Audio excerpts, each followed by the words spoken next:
napuno na lang bigla. Bakit kaya pag-ibig na kaya?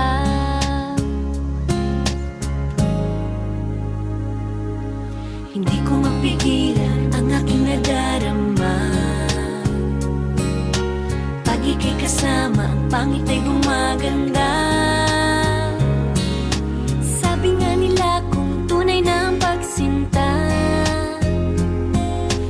mala pelikula, happy ending pa. Ikaw nga ba si Mr. Right? Ikaw nga ba love of my